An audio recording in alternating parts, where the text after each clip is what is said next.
अगर आपको ये 9 संकेत मिलते हैं तो आप कोई साधारण मानव नहीं है। समझ जाइए कि स्वयं भगवान आपके साथ है। इसी के साथ दोस्तों इस वीडियो में मैं आपको बताऊंगी कि अगर आपको सपने में भगवान के दर्शन हुए हैं तो ऐसे में क्या छोटा सा काम है जो भगवान आपसे चाहते हैं और आपको वो जरूर करना चाहिए। और इसी के साथ हम जानेंगे कि कौन सी वो गलती है जो अगर आपके सपने में भगवान दर्शन देकर गए हैं तो आपको कभी भी नहीं करनी चाहिए। तो पूरी जानकारी के लिए इस वीडियो को अंत तक जरूर देखिएगा। नमस्कार दोस्तों, स्वागत है आप सभी का एक बार फिर से। दोस्तों सच्ची श्रद्धा से कमेंट्स में जरूर लिखें हर हर महादेव। दोस्तों इस संपूर्ण विश्व में सर्वशक्तिमान ईश्वर ही है और उनकी इच्छा के बिना एक पत्ता भी नहीं हिल सकता। ये बात समय समय पर सिद्ध हो चुकी है। ईश्वर प्रत्यक्ष रूप से भले ही दिखाई न दे, लेकिन अप्रत्यक्ष रूप से वो संसार के कण कण में बसा हुआ है। ये बात भी सत्य है कि हम में से कुछ लोग बहुत भाग्यशाली होते हैं क्योंकि उन पर ईश्वर की विशेष कृपा होती है और कुछ ऐसी शक्तियाँ उनके आसपास हमेशा विद्यमान होती है जो हर समय उन्हें सही मार्ग दिखाती है और हर मुश्किल में सहायता करती है। यही नहीं, ये ईश्वरीय शक्तियाँ कुछ ऐसे व्यक्तियों को चुनती है जो खुद भी सही मार्ग पर चलकर दूसरे लोगों का भी सही मार्गदर्शन कर सके और उनकी सहायता कर सके। लेकिन हमें कैसे पता चल सकता है कि किन व्यक्तियों के साथ ये अलौकिक शक्ति है या ईश्वर की कृपा कौन से व्यक्तियों पर है? तो आपको बता दें कि हमारे प्राचीन ग्रंथों में कुछ ऐसे संकेतों के बारे में बताया गया है जिनसे हम ये समझ सकते हैं कि किस व्यक्ति पर ईश्वर की कृपा है और अलौकिक शक्तियाँ हमेशा उसके साथ मौजूद रहती है। तो चलिए जान लेते हैं उन संकेतों के बारे में। अगर आप चैनल पर नए हैं तो सब्सक्राइब कर लीजिए ताकि ऐसे ही आध्यात्मिक जानकारी वाले वीडियोस देख सकें।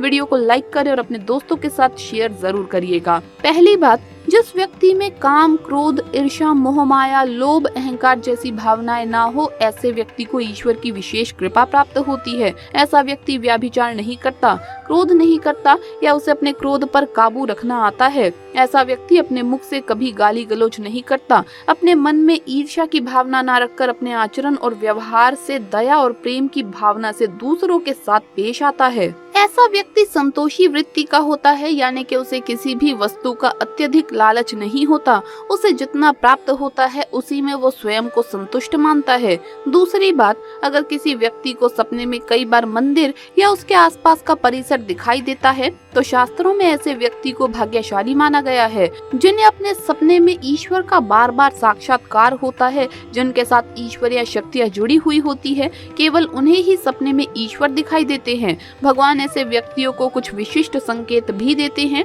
जिनसे वो व्यक्ति समझ सकता है कि अलौकिक शक्तियाँ हर कदम पर उसके साथ है। और जब भी आपके सामने भगवान आते हैं तो आपको ये एक काम जरूर कर लेना चाहिए जिसके बारे में हम आपको आगे इस वीडियो में बताएंगे। और साथ ही मैं आपको बताऊंगी कि ऐसा सपना अगर आपको आता है तो क्या वो गलती है जो आपको नहीं करनी चाहिए।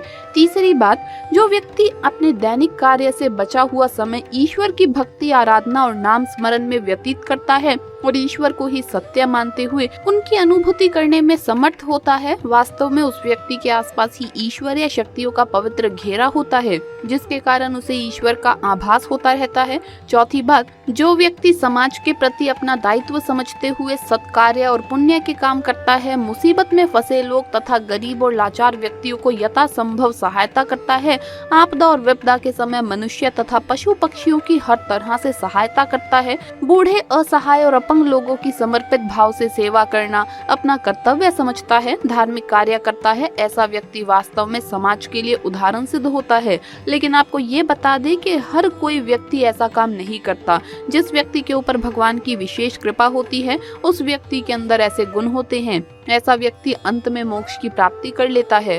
पांचवी बात, ईश्वरीय कृपा प्राप्त व्यक्तियों में एक अनोखी शक्ति भी होती है और वो शक्ति है पूर्वाभास की। पूर्वाभास यानी कि भविष्य में होने वाली कुछ विशेष घटनाओं का पहले ही आभास हो जाना। अगर आपको भी भविष्य में होने वाली कोई दुर्घटना या कोई अच्छी घटना के बारे में पहले ही अंदाजा लग जाता है तो आपके ऊपर भगवान की विशेष कृपा है। छठी बात, कुछ लोगों को हमेशा अपने पास एक विशिष्ट प्रकार की सुगंध का अनुभव होता है। हमेशा सुगंधित फूल, धूप, अगरबत्ती या कपूर जैसी पवित्र सुगंध का झोंका सा हवा में तैरता हुआ महसूस होता है तो ये उसके आसपास ईश्वर की उपस्थिति का संकेत है और देवी देवताओं का आशीर्वाद उस व्यक्ति पर होता है। सातवीं बात, ईश्वर का समय यानी कि ब्रह्म मुहूर्त जो कि सुबह 3:30 बजे से लेकर 5:30 या 6 बजे तक का समय होता है, हमारे शास्त्रों में इस समय को बहुत ही महत्वपूर्ण माना जाता जाता है। ब्रह्म मुहूर्त को देवताओं का समय माना गया है क्योंकि इस समय वातावरण में एक अनोखी और सकारात्मक ऊर्जा का संचार होता है। अगर किसी व्यक्ति की नींद प्रतिदिन ब्रह्म मुहूर्त में अपने आप ही खुल जाती है और वो व्यक्ति अत्यंत प्रसन्नचित्त से अपने नित्य कार्यों से निर्वृत्त होकर ईश्वर की आराधना करता है और उगते हुए सूर्य को अर्घ देता है, तो ऐसा व्यक्ति निश्चित रूप से ईश्वर की इच्छा के अनुसार ही ऐसा करता है। उसे ऐसा करने के लिए ईश्वरीय शक्तियां प्रवर्तित करती है, यानी कि ऐसे व्यक्ति पर भगवान की कृपा बनी रहती है। 8वीं बात, कई बार हम मंदिर या किसी धार्मिक स्थल पर भजन कीर्तन या कथा सुनने जाते हैं। कितने भी सुंदर भजन हो या कितनी भी अच्छी कथा हो, बीच बीच में हमारा ध्यान भटक जाता है और हम कभी अपने घर के विषय में, कभी अपनी किसी समस्या पर या फिर आसपास बैठे लोगों का विचार करने लगते हैं। लेकिन कुछ लोग ऐसे होते हैं जो भजन कीर्तन या कथा सुनने में इतने तल्लीन हो जाते हैं कि उन्हें किसी भी बात का होश नहीं रह जाता। उन्हें बस अपने आसपास पवित्रता का एहसास होता है और बहुत ही शुभ ध्वनियां सुनाई देती है। तो ऐसे व्यक्ति का साथ निश्चित ही अलौकिक शक्तियां दे रही है और ऐसा व्यक्ति आगे चलकर बहुत नाम कमाएगा।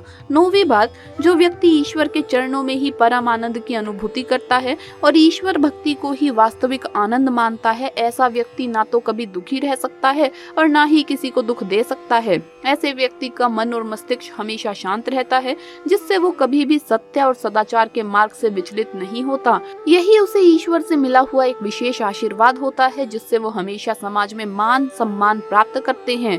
अब बात करते हैं कि अगर आपको सपने में ईश्वर दिखाई दे तो आपको क्या करना चाहिए। दोस्तों, आपको सपने में जिन भी भगवान के दर्शन हो, फिर चाहे वो महादेव हो, भगवान कृष्ण हो, हनुमान जी हो या विष्णु जी हो या स्वयं माँ लक्ष्मी, सबसे पहले तो आप इस बात को जान ले कि ये सपना किसी बाहरी व्यक्ति को नहीं बताना चाहिए। और इसका कारण ये है कि जब आपके सपने में भगवान दर्शन देते हैं तो मतलब है कि वो आपसे खुश हैं और आपका अच्छा समय अब आने वाला है। लेकिन जब आप किसी बाहरी व्यक्ति को अपना सपना बता देते हैं तो ऐसे में आपके आने वाले अच्छे समय को नजर लग जाती है। फिर चाहे आपका कोई शुभ चिंतक ही क्यों ना हो, आपको किसी बाहरी व्यक्ति को नहीं बताना चाहिए इस बारे में। दूसरी बात, अगर आपको दर्शन हुए हैं भगवान के और आप उनके किसी धर्म स्थल या मंदिर पर जाने की इच्छा लिए हुए हैं काफी समय से, तो उन्हीं भगवान के आपके सपने में आना ये संकेत है कि भगवान आपको दर्शन के लिए बुला रहे हैं। ऐसे में जितना जल्दी संभव हो आपको भगवान के दर्शन कराना चाहिए। मान लीजिए आपको काफी समय से माँ वैष्णो देवी के मंदिर जाने की इच्छा है और ऐसे में आपको सपने में माता रानी के साक्षात दर्शन हो जाएं, तो समझ जाइए कि माता रानी आपको दर्शन के लिए बुला रही है। ऐसे में जितना जल्दी संभव हो आपको दर्शन के लिए जरूर जाना चाहिए और वहाँ जाकर आप जो भी मनोकामना मांगते हैं वो जल्द ही जरूर पूरी होती है। तीसरी बात, स्वप्न में ईश्वर को देखना शुभ है या नहीं, इस बात पर निर्भर करता है कि आपने उन्हें किस मुद्रा में देखा है। अगर आप सपने में भगवान को उग्र और क्रोधित मुद्रा में देखते हैं तो ये शुभ नहीं माना जाता। इसका अर्थ माना जाता है कि आपको कोई भी गलत कार्य करने से बचना चाहिए और अगर आप कोई गलत काम कर रहे हैं तो स्वयं में सुधार करने की जरूरत है। चौथी बात, अगर आप सपने में भगवान को अपने घर में देखते हैं तो इसका मतलब है कि आपके और आपके परिवार के सदस्यों पर भगवान का आशीर्वाद पनपा हुआ है।